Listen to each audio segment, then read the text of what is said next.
ભરૂચમાં બીએમપી દ્વારા યોજાઈ પરિવર્તન યાત્રાની જાહેર સભા। ભરૂચના લીંબડી ચોક મેદાનમાં બહુજન મુક્તિ પાર્ટીની પરિવર્તન યાત્રાની એક જાહેર સભા યોજાઈ હતી।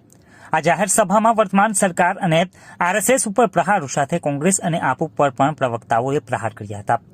બીએમપીના રાષ્ટ્રીય ઉપાધ્યક્ષ નિશા મિશ્રામે મહિલાઓને લક્ષ્યમાં રાખી સરકારના વાયદા અને પ્રલોભનોમાં ન આવી આઝાદી મેળવવા બહુજન મુક્તિ પાર્ટીને ધ્યાને રાખવા અપીલ કરી હતી। પાર્ટીના માર્ગદર્શક અને મુખ્ય વક્તા વામન મેશ્રામે પણ સમાજને ન્યાય અને સ્વાભિમાનથી જીવવા એક જ વિકલ્પ બહુજન મુક્તિ પાર્ટીને ગણાવી આરએસએસને તેમજ વડાપ્રધાન મોદી અને અમિત શાહને ગુંડા ગણાવી પોતાની આગવી છતામાં પ્રહારો આપ્યા હતા। જાહેર સભામાં પાર્ટીના કાર્યકારી અધ્યક્ષ બીકે કેન્યા, પ્રદેશ અધ્યક્ષ ગોવિંદભાઈ પરમાર, ગુજરાતના કાર્યકારી અધ્યક્ષ અરુણ જાંગીર, આઈએલએના મહાસચિવ વિજય ડેનિયલ સહિત મોટી સંખ્યામાં કાર્યકરો અને હિન્દુ મુસ્લિમ જનમેદની ઉપસ્થિત રહી હતી। સભાનું સંચાલન હેમંત ગોહિલે કર્યું હતું।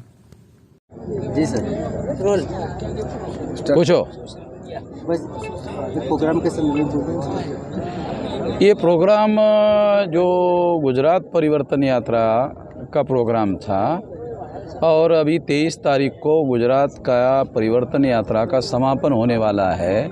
तो अभी 5-6 दिन के बाद में, आज 17 है, 6 दिन के बाद कलोल में इसका सारे स्टेट लेवल का बड़ा कार्यक्रम उधर होने वाला है।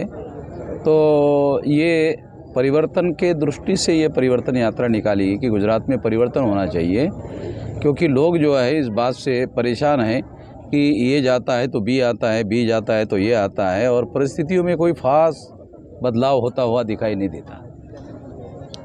तो इसलिए ये परिवर्तन यात्रा निकाली गई है। आपका कोई सवाल हो तो आप पूछिए, तो फिर मैं जवाब देता हूँ। आगामी विधानसभा में क्या सभी सीटों पे आपका कैंडिडेट उतारेंगे आप? ये तो परिस्थितियों पर निर्भर होता है। हमारी कोशिश ये है कि देश के चुनाव में 2024 में जो महागठबंधन बनने जा रहा है उसी तरह का महागठबंधन गुजरात में भी बनाया जाए। अगर गुजरात में महागठबंधन बनता है तो ही बीजेपी को परास्त करना संभव है। अकेले कांग्रेस और बीजेपी का अगर मान लो चुनाव हुआ तो बीजेपी के चुनाव जीतने के चांसेस इसलिए ज़्यादा है कि केजरीवाल की वजह से वोट विभाजन होगा और फ़ायदा बीजेपी को होगा। ये बहुजन मुक्ति पार्टी का मुख्य उद्देश्य क्या रहेगा?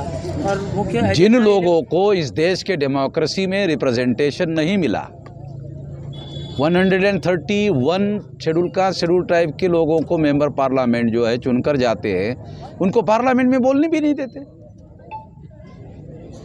ये जो पूना पैक्ट जो थोपा गया था गांधी जी के द्वारा, उस वजह से रिजर्व सीट पर ये लोग चुनकर जाते हैं, या तो कांग्रेस से चुनकर जाते हैं तो बीजेपी से 76 लोग चुनकर गए।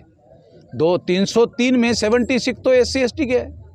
अगर इनको माइनस कर दो तो सरकार भरभरा के गिर जाएगी, मगर इनके अंदर मतलब इनको बोलने तक नहीं दिया जाता। तो जिनको प्रतिनिधित्व करना होता है उनको पार्लियामेंट में बोलना होता है, जब इनको बोलने ही नहीं दिया जाता तो ये हमारे प्रतिनिधि कैसे हैं? आगामी इलेक्शन में मेन मैनिफेस्टो क्या होगा आपका? जो ये लोग आज तक मिस मैनेजमेंट करते, मिस रूल करते रहे हैं, एक तो मिस रूल का मामला है, दूसरा ये जो यहाँ इस देश की जो बहुसंख्यांक प्रजा है, बहुसंख्यांक प्रजा का तो राज ही नहीं है। असल सवाल क्या है, डेमोक्रेसी में जिनकी बहुसंख्यांक संख्या है उनका राज कहाँ है?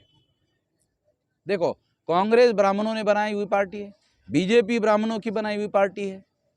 तो कांग्रेस के जगह बीजेपी आती है, बीजेपी की जगह कांग्रेस आती है, तो राज तो ब्राह्मणों का ही रहता है। तो जो बहुसंख्यांक प्रजा है भारत में, उनका तो राज ही नहीं है। 75 साल हो गए।